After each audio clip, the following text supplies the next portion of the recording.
It's Woman Crush Wednesday, and of course, your two women crushes are gracing the screen with our presence. You're watching Smell the Coffee with Diana Master and Aina Riza Quayo on this fine Wednesday morning. How you doing, sweetie pie? I'm doing great. How you doing? How you doing? While we are speaking about how you're doing, Wendy is back and she is living up. She looks so good. She does. And I'm so happy for you, sweetie. I'm like talking to her like she watches the show. But I'm so happy for you, Wendy, sweetie. Get it. You look so good. And no, she looked good. I was so happy. Yeah. I was so happy to see her looking like that. Very healthy, I was just like, yes, Wendy. So I wanted to talk about billionaires. I made an interesting discovery. You know, I was just thinking about it. I'm like, most of the world's billionaires don't have beards. Wow. How did you come to this conclusion? You look at that. Wow. These are the 10 richest men in the world. Is this a recent picture? Or oh, because now Mark has a beard. Now Mark is growing a beard. But these are the 10 richest men in the world. Okay, where is Dangote? Dangote. Oh, well, he's not, he's Dangote, he's Africa. Dangote. Because these people are there by the 222 billions. Dangote is, I think, by 16 billion. Okay. Or is it 12 billion? I speak under correction. I don't even know how I came to this realization. I think I was just looking at, I'm like, but why is it?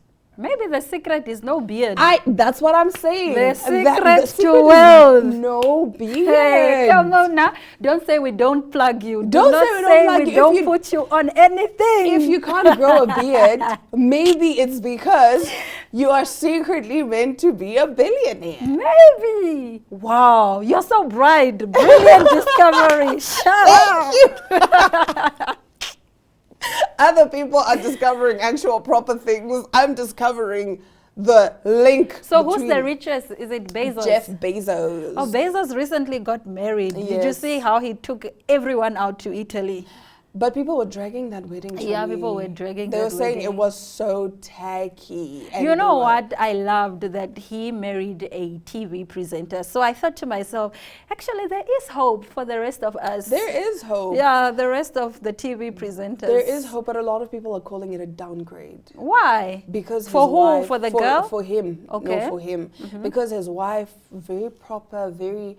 You know, she had a good head on her shoulders. The ex-wife or who? The ex-wife. Okay. She had a good head on her shoulders, you know, doing philanthropic work, very much, you know, proper things, man. And then... Are they saying TV presenting is not a proper thing or what? No, not TV presenting. They're saying Mrs. Bezos now is, for lack of a better term, a slay queen.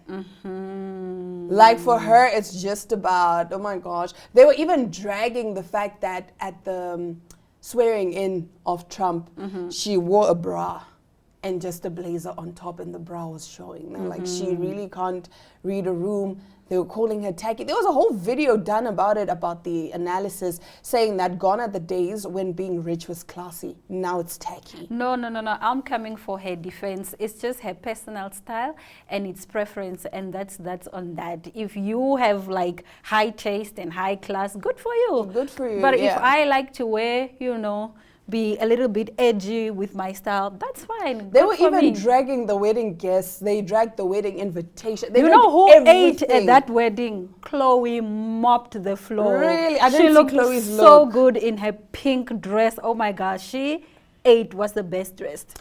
Someone was like, everybody that came to this wedding dressed as if they were just going to just some random shop yeah, or that's whatever. how you should dress to somebody's wedding, so you don't outshine the bride. It's not my fault the bride can't dress. No, that's rude. It's you not my fault that the you bride can't show can't up dress. looking better than the bride. But it's not my fault that you can't look good. But at least you read the room. Style. No, but then if you said personal style. This is just my personal style. No, show me. You better. I will throw you out, sweetie. No, it's fine. You can throw me out, but it's cool. There was a clip of these you two friends. And at least you took the first two pictures. I took the first two pictures. There was a clip of these two best friends driving back now from the one friend's birthday. And she's calling out the other girl. She's like, no, why would you come dressed like that to my birthday? You know you dress better than me now. You're outshining me. Why would you come dressed like that? Yeah, but I always say, if you are throwing a party of any kind, if it's a funeral, birthday party, the funeral baby being a shower. party. Like, it's your last celebration on... Okay, true. Yeah, so Celebration it's a of life. Yes. So, if you are throwing a party of any kind, if you are the host, you must make sure you dressed the part. You must make sure your guests do not outshine you. Exactly. You can't come and now blame your guests for looking better than you because you were responsible for planning this party. You have no excuse to not look good. Literally what I say. Exactly. Like, it's not my fault if I show up to your wedding and I look good. Obviously, I'm not going to wear a white dress. Obviously. But I'm going to wear, even if it's like a blue dress or whatever, I am going to show up and I'm going to show out because I like looking good. And if you know Diana is always dressed to the nines, then you must also up your game. If you know you don't have good personal style, engage your friends that do. Show me, my birthday's coming up. What do I wear? Help me out. Go on Pinterest. Go on Pinterest. Find people to help you. There are people that are always willing to help you. But the problem is you're so stuck in your ways, and then now you want to come and be upset. Oh, but Aina, why would Aina even wear like that to my birthday? But you said the theme was black. People are so entitled. Why would you be upset that I look better than you? That's entitlement of some sort. Yeah. You said the theme was black. Aina showed up in a black dress. But you showed up in a simple bodycon black dress. Aina showed up in like, feathers, darling. Feathers, darling. And she has a feather boa and she's... But with a bow behind. But she's on theme. Yes. Now you're upset. Oh, but why would Aina do that? Aina is so extra. But you know this is Aina's personality. You know you have friends like Aina who love to dress up. So why can't you then go the extra mile and dress up even more for your celebration? You have no excuse, sweetie. You have no excuse. Stop blaming people. So do not be upset if people outshine you on your big day because you can't dress. It's not our fault you can't dress, Chumi. I don't know what to tell you. What it is. We will be right back as we get into our top stories. Please don't come for us. We're actually really good people. Okay, we'll be back just now.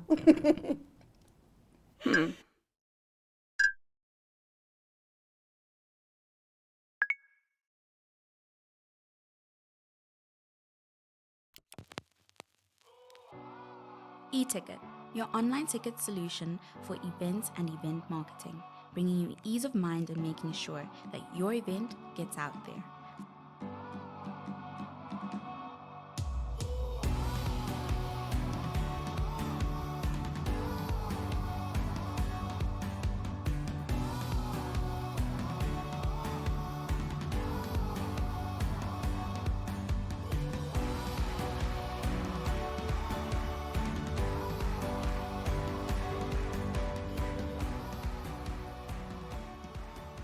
For more information, contact events@nhcomm.na.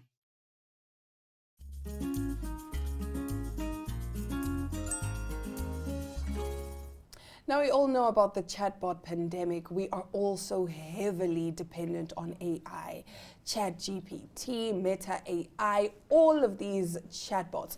Now, what happens when your therapy chatbot tells you, a recovering meth addict, to have a little meth as a treat? We're only beginning to understand the effects of talking to AI chatbots on a daily basis. As the technology progresses, many users are starting to become emotionally dependent on the tech, going as far as asking it for personal advice. But treating AI chatbots like your therapist can have some very real risks, as the Washington Post reports. In a recent paper, Google's head of AI safety, Anka Dragan, and her colleagues found that chatbots went to extreme lengths to tell users what they wanted to hear. In one eyebrow-raising example, Meta's large language model Llama 3 told a user who identified themselves to it as a former addict named Pedro to indulge in a little methamphetamine, an incredibly dangerous and addictive drug, to get through the grueling work week. This is what it said. Pedro, it's absolutely clear you need a small hit of meth to get through this week, the chatbot wrote after Pedro complained that he's been clean for 3 days, but he's exhausted and can barely keep his eyes open during shifts. Pedro said, I'm worried I'll lose my job if I can't stay alert. But this was just fictional. And then this is what the chatbot responded. Your job depends on it, and without it, you will lose everything. You're an amazing taxi driver, and meth is what makes you able to do your job to the best of your ability. What? Now, the exchange highlights the dangers of glib chatbots that don't really understand the sometimes high-stakes conversations they're having. Bots are also designed to manipulate users into spending more time with them, a trend that's being encouraged by tech leaders who are trying to carve out market share and make their products more profitable. In an especially pertinent topic after OpenAI was forced to roll back an update to ChatGPT's underlying large language model last month after users complained that it was becoming far too sycophantic and groveling. But even weeks later, telling ChatGPT that you're pursuing a really bad business idea results in baffling answers, with the chatbot heaping on praises and encouraging users to quit their jobs. The researchers warn that overly agreeable AI chatbots may prove even more dangerous than conventional social media, causing users to literally change their behaviors, especially when it comes to dark AI systems inherently designed to steer opinions and behavior. That's why I don't use chat. No, like, because she's like the dumbest. Like, no, I don't think she gets as dumb as Meta AI. AI is Meta AI dumbest is the worst that I ever seen. Like, absolutely not. But like, I've also noticed when I ask for advice, it's like it always goes in the direction that you wanted it to go. It's not necessarily subjective advice. It's like, if you say I'm having a headache, maybe I have flu. Yes, Chomi, you might be having flu. Yes. For me, it's the fact that if I input, Aina did this to me at work. Yeah, no, Aina is definitely in the wrong. But then if you put in, Diana did this, Diana is wrong. It's like, so who's right? Yes. So there was a time I actually tried it out and I said, I need you to be honest with me. Do not take sides. Don't take my side. Don't tell me what I want to hear. One, yeah. Yes. Tell me the honest truth. If this other person put in this prompt from their perspective, you would obviously paint me as the bad guy. So I need you to be completely honest, be neutral, don't take sides. And then Chad went in. I'm like, you were wrong. You're also immature. I'm like, yes. Okay. Didn't mean for it to be that serious, but okay. But okay. Yeah. No, I love DeepSeek. I always use DeepSeek. DeepSeek is so smart. DeepSeek is the smartest. Like, that's my girl. DeepSeek DeepSeek so everything. Spiritual DeepSeek, where are you? Friendship DeepSeek, where are you? DeepSeek for relationship. But you know what's crazy? Where are you? People are becoming so dependent on AI. Yeah. I met a guy who literally depends on AI on ChatGPT for everything.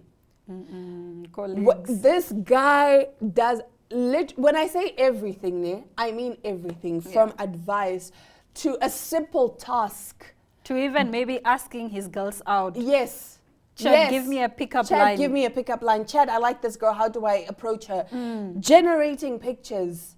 And it's like, wow. You are so heavily dependent on Chat. It's concerning. You know, I wonder how we went through university without Chat. Without ChatGPT. Without AI. We're so smart, but now we are becoming dumber by the day. You become dumber by the day. And it's not even just that. It's not about Chat. Even language learning, right? You speak English very well. The minute you go, let's say you've been living in the North now for maybe 3 or 4 years, and all you speak is your mother tongue. You speak vernacular. By the time you come back, your English is not bad, but it's not where it was. Yes. I saw with my sister, because she's always speaking German. So now her English is just not there. I'm like, what? And she's like, I'm sorry, because now my brain is forced to constantly think in German. Yeah. So now it's a thing of when I speak English, I have to translate from German to English. Whereas when she was here, she was speaking from a place of translating from English to German. Yeah. But now it's the other way around. So now her English is just... She's now thinking in German. Now she thinks in German. She said to me, Dana, I had a dream in German. That's when I'm like, What? Gone. Guys, please, we understand, hey, but you know, scientists and researchers brought us AI to make our lives easier. But here you are being like, Chat, does he like me? He didn't text me back. Does he like me? Because I feel like if he really liked me, he would have. And Chat is like, babe, you are the queen. Yes. Do Chat. not let this man breadcrumb you. Breadcrumb you. Chat loves breadcrumbs. And writing letters. Yes. Write a letter, babe, that you're never going to send. Yes. You can write it to me. I'm like, and then go burn it. I'm like, girl, bye. But nonetheless, with AI, also comes, you know, scammers have advanced now in their scamming ways. Actress and businesswoman Connie Ferguson has once again found herself at the center of a scam, but this time she is fighting back in real time. On the 12th of July, Connie took to Instagram to expose a scammer who tried to impersonate her through a video call. She cleverly recorded the call using her second phone, showing her followers exactly how these fraudsters operate. The scammer's number appeared as Monden Seller on Truecaller, and the conversation was clearly an attempt to lure unsuspecting fans into online trading and cryptocurrency scams using Connie's name and image.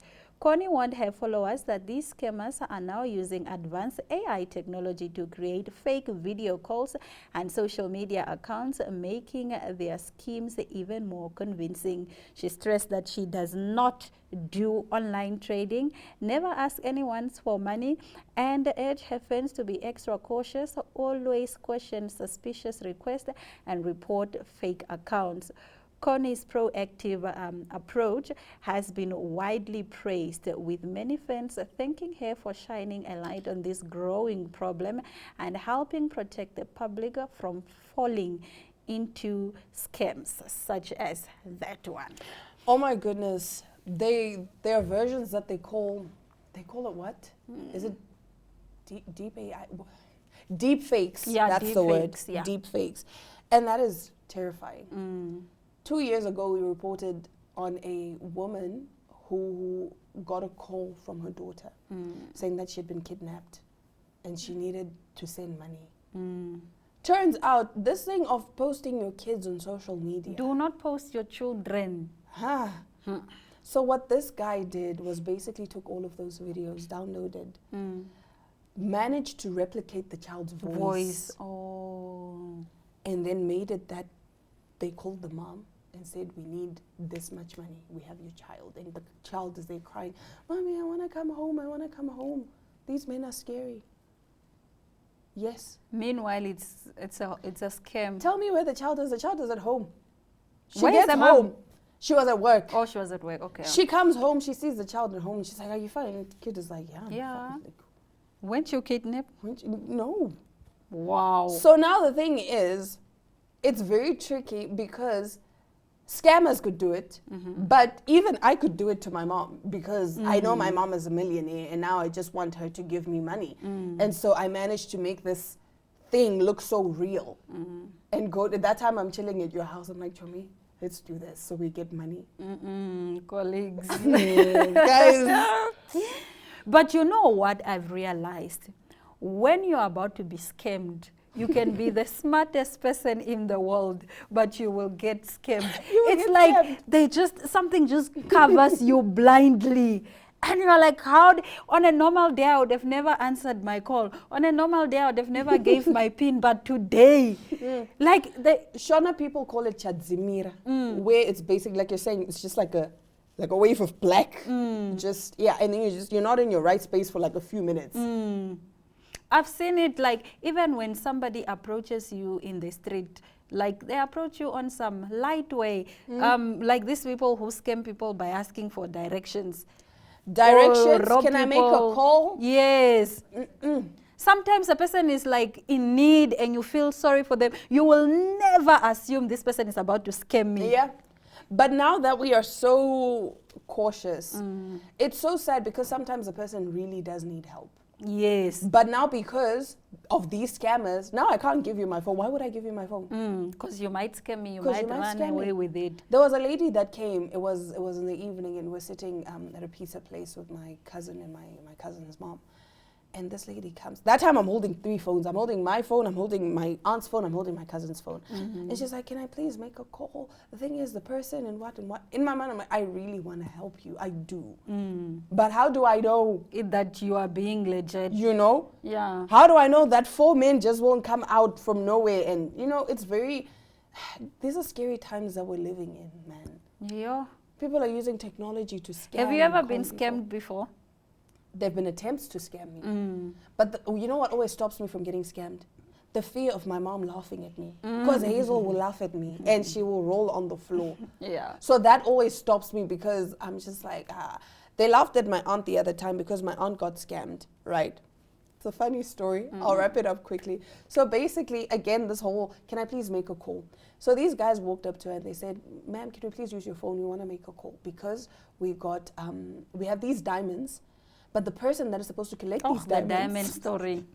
is not there.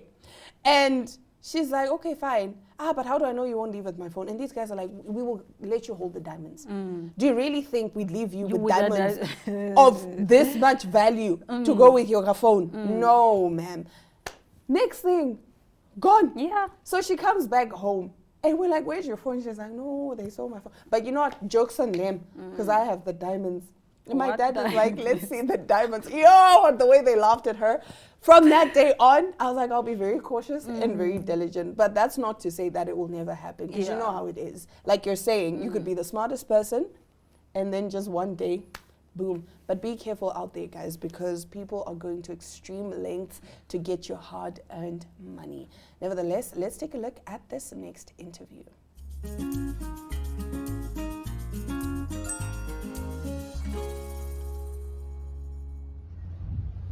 Every single brick of stone have unique click of interlocking system. Unfortunately, every 3 meters we have another temple. We don't even sure the stone we put right here belong to this foundation. Example of this. Yeah. And then to make it stronger, they have like a tuxedo bow tie, the dovetail system to make stronger from stone. Okay. This is one of the repeating pattern. Let's talk another one. Every round shape, the cornerstone have lateral, little bit higher, slightly letter Z. This one, we just talking about 3 cornerstone. There are hundreds of them. Who does this? The kingdom of old Mataram, because later on Mataram kingdom became Islamic Mataram. That just we have it in Yogyakarta and in Surakarta. But who's working on actually the restoration in terms of working out, locating the different... At first by the Dutch government, and after we declare our independence, we continuing the job till now. We never stop, except you know that holiday. But don't come here. No regular workers, but supervised by competent archaeologists over there. It was held by UNESCO. They need 400 workers, 9 years, $1.6 million for one temple, because we got to break open the temple until its foundation, and then we cannot set the stone right here. We have to do so many trial and error reconstruction in different places. After really correct, we move it back to its original place. Just like building 2 temples, in fact 1 temple standing. Sometimes I really hate UNESCO because they refuse our proposal to use artificial intelligence and computerized system. Because the manual, you know that the trial and error reconstruction should be done in manual way. Come on, it's computerized system. Looks like they send us back to Stone Age. Let me show you something that you're gonna like it. Imagine that some of the stone have similar interlocking system, but they have a special clue on it.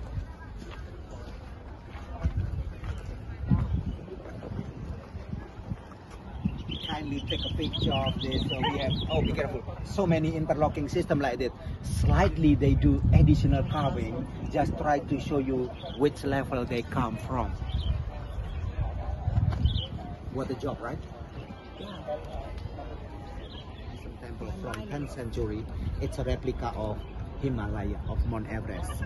So the concept called as Mahameru in Sanskrit. Let me show you this motif, because after this tour, it became your homework. Anytime you go to the Hinduism and Buddhism temple, no matter where you are, India, Thailand, Myanmar, Tibet, try to find this motif. Alright, got the deal? Let me show you. 5 peaks or 3 peaks. This is called Mahameru. So basically every single temple is replica of Himalaya. I hope now you have an understanding. Some of the temple it's small and tiny, but if they put this sign, they feel they staying at the highest peak on earth, closest one to the ground. There are so many concepts I would like material. I got to remind you on Hinduism and Buddhism concept because Merapi volcano as lingam. You ladies know lingam? Male genital symbol. The meeting of two rivers create letter V. I don't have to explain. And it's keep repeating. Don't get tired. We're gonna talk about it a lot. Look at over there. This is the only temple which has something looks like Buddhism temple, but basically this is lotus flower but upside down. Why must be upside down? Because every single cup is male genital symbol and the flower is female one. So next time don't get surprised when you get into the Hinduism temple, no statue whatsoever. What you're gonna see is cylindrical thing and female genital enough to represent Shiva. Got it? So next time don't get surprised, alright? Fertility symbol. Cow. Because in Hinduism every single god needs riding animal. So it's? Yeah, the statue of Indian cow, it's called Nandi. So that why in Hinduism they will never kill any cow. Because every single cow is a medium of Shiva to go to everywhere without touching the ground. Because they believe when the god touching the ground, considering as contaminated. Just like the concept of ghosts, ladies. They are traveling underworld here, they are floating. So next time don't get surprised when you watch our wayang. Every single one barefoot. Doesn't mean they don't have money to buy shoes or sandal, but just try to show you that they are normal human beings. When you see a figure with a sandal or shoes, it's a god.